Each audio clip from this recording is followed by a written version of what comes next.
Hello, my name is Gilbert Huey. I'm a student at the University of West Georgia in Carrollton, Georgia. The topic of my discussion is successful communication in the workplace, a closed-loop process.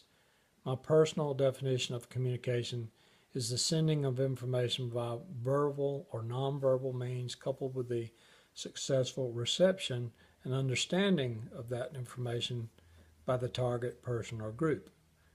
This definition is based on what I've observed, experienced, and attempted to practice in a career spanning over 40 years in the manufacturing industry. Anyone who has worked any length of time in a manufacturing environment will agree that successful communication is one of the most difficult and elusive aspects of effective management. To outsiders looking in on the manufacturing world, communication would appear to be mostly one way, that is, from management or supervision down to assembly line workers. That is not the case, however. The goal of communication is to always send accurate information or appropriate instructions to the intended person or team with as little ambiguity as possible. The communication should be appropriate for its intended audience and not too technical or too wordy. Avoid the pitfall of writing for yourself and not for your intended recipients. The communication should be specific, tightly focused, and not too generalized. It is also important to confirm the communication was received and properly understood by all the intended recipients. There are several ways to do this, such as quizzes, interviews, and direct observations. For a communication to be successful, it must reach and be understood by 100% of its intended recipients.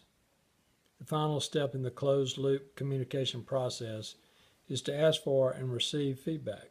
This feedback should be evaluated because not all feedback is substantive. If the feedback is valid, whether positive or negative, the results should be incorporated into future communication efforts. Incorporating this feedback closes the loop and contributes to never-ending or continuous improvement, which is vital to the success of any organization or operation, especially in the manufacturing world. In summary, a closed-loop communication process in the workplace begins with determining the communication need and the target recipients. Construct and send an understandable, well-organized, succinct communication to the recipients. Confirm the communication was received and understood by all the intended recipients. Ask for feedback, evaluate the feedback, refine or improve your communication process based on this feedback. When I reach the end of my career, I hope that I will be remembered as someone who not only recognized the need for effective communication, but worked consistently and diligently to improve communications at every level of my operation.